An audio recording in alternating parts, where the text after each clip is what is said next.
tested. Most people who buy laptops look for a good mix of power and portability.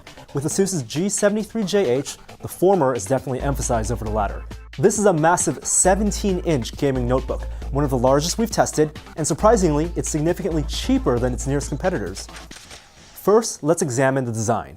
Asus crafted this laptop to resemble a stealth fighter, with its matte black finish and pretty menacing angles. With stealth being its design theme, this laptop is pretty much as subtle as a 17-inch gaming laptop gets. It doesn't include any fancy lights or flair common to its competition. Take away that shiny Asus logo and it looks like something a super spy could carry around. The massive 17-inch LED backlit screen though is anything but subtle. Colors are bright and vibrant on the 1920 by 1080 panel, making high-def movies and full-screen games look especially glorious. There's a dedicated button to change display modes for movies and games, which also helps with the color balance. 2-channel speakers produce very crisp highs and don't distort when cranked up to the max, but the tiny subwoofer doesn't add enough oomph to really balance out the sound. Speakers aside, as a media machine, the G73Jh doesn't disappoint. You can even use it as a Blu-ray player and output both video and high-def audio over the HDMI port to your living room TV. On the productivity side, performance was a little bit of a mixed bag. The quad-core Core i7 720QM CPU is no slouch, but it didn't produce the fastest numbers we've seen either. Our Photoshop script finished in a record 2 minutes and 55 seconds, but handbrake encoding of a 21-minute video took 6 minutes. That's twice as long as the Alienware M15X I reviewed, but that machine was equipped with a faster and considerably more expensive Core i7 920XM CPU. While the G73Jh doesn't have the absolute fastest CPU, it more than makes up for it on the graphics side. This laptop is equipped with an ATI Mobility Radeon 5870, which is the fastest mobile GPU available today. It's equivalent of ATI's 5770 on the desktop side in performance and features, and it's one of the few mobile parts that includes DirectX 11 compatibility. At native resolution, our Crysis test ran at 17 frames per second with all settings maxed out and ran at a comfortable 30 FPS with settings set just to high. Far Cry 2 and Dirt 2 both ran at close to 40 FPS with every feature turned on, which is pretty impressive when you remember the display's native resolution is a whopping 1920 by 1280. Sure, there are laptops with dual video cards that are faster than the G73Jh, but those are priced at above $3,000. The upshot is that you'll be able to play the vast majority of modern games at native resolution on the G73Jh with very few compromises, something we just couldn't say about the Alienware M15X. The laptop is also relatively cool compared to other gaming laptops we've tested, and is definitely quieter during both in-game and while using desktop apps. This is because Asus designed the cooling system to pull in air from a fine mesh above the keyboard, funneling it through 2 separate fans, one for GPU and one for CPU, and then venting it out 2 exhausts in the back. It's an interesting innovation that really works well in practice. Rounding out the hardware specs are 8GB of DDR3 memory in dual channel mode and 2 500GB hard drives for a total of 1TB of storage space. The hard drives aren't as fast as SSDs, but they're 7200 RPM drives that are fast enough to boot Windows Desktop in under a minute, which is perfectly respectable.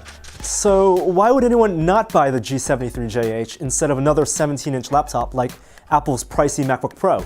The answer: battery life and portability. The battery life on the removable 8-cell lithium-ion battery was pretty dismal. I only managed to squeeze about 1 hour of local video playback before things got choppy, and 10 minutes later, the laptop shut down completely. Gaming battery life was even worse, and the laptop actually blue screened on me after less than 30 minutes of play due to a dead battery. And as you can probably tell, Asus did not design the G73Jh with portability in mind. It's more than 2 inches thick at its thickest point, and the whole thing weighs more than 8 pounds. Add another pound for the power brick, and it's easy to see why this is not something you want to carry with you every day. In fact, the short battery life and heftiness of the G73J really limits mobility of any kind. I can't imagine bringing this beast as a carry-on on a plane just to watch video for an hour, or even using it on a train commute. In fact, I doubt you could even open it enough to use it on the couch seat of a domestic airline. Along with the ample chassis comes an ample keyboard. The G73J has a full-size backlit keyboard, including a full numpad on the right. The chiclet keys were very comfortable and responsive to type on, and the only time I felt cramped was when using the directional keys, which are squeezed between the numpad and the primary keys. There are no customizable macro keys or dedicated media buttons, and the only extra fixed buttons are 3 shortcut keys, 1 set to change the display mode, 2 activate automated overclocking, and 3 toggle ambient blue light. The aforementioned overclocking button bumps both the GPU and the CPU up by around 5%, though performance games were not really noticeable in day-to-day use. Still, it's a nice feature and didn't cause the laptop to overheat either. I was also very pleased with the large trackpad on this laptop. It's still not as smooth as a glass trackpad on MacBooks, but the cursor never got stuck when I used it. The mouse buttons on the trackpad are also joined as a single long button with 2 depression points, which made it difficult to hit both left and right click at the same time should you ever need to. Like the Asus EPC I reviewed a month ago, this laptop came with a ton of software installed on top of Windows 7 Home Premium, much of which you might find unnecessary. Not only do you get Asus's suite of web storage, online store, and backup utilities, you also get a Microsoft Office trial, Cyberlink Power DVD, and webcam software. Giving this laptop a clean start before you move your personal files onto it is highly recommended. But we don't mind the extra software maintenance work if that helps pay for Asus's generous warranty. In addition to a standard 2-year warranty on parts and labor for any defects, you also get a 1-year accidental damage warranty and 30-day warranty on the LCD panel. That means you can accidentally spill coffee on the G73J or even drop it in a fire, and Asus will repair it for you. That's a pretty sweet deal.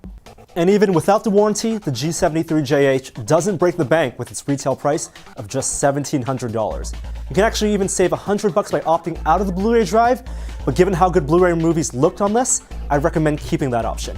I don't think you need 2 500GB drives, but there's no model for a single hard drive with the Blu-ray. And if you're looking to buy this laptop from retailers like Newegg or Best Buy, make sure you choose the model with a full 1920 by 1080 resolution screen and not the 1600 by 900 resolution SKU. It really makes a big difference on the 17-inch panel. This is a great primary gaming computer for the price, but I wouldn't recommend it as a companion machine if you already have a desktop gaming rig. The Asus G73JH is a fine desktop replacement that is great for gaming while staying well under $2,000. But the desktop is where you'll want to keep it given its substantial size and short battery life.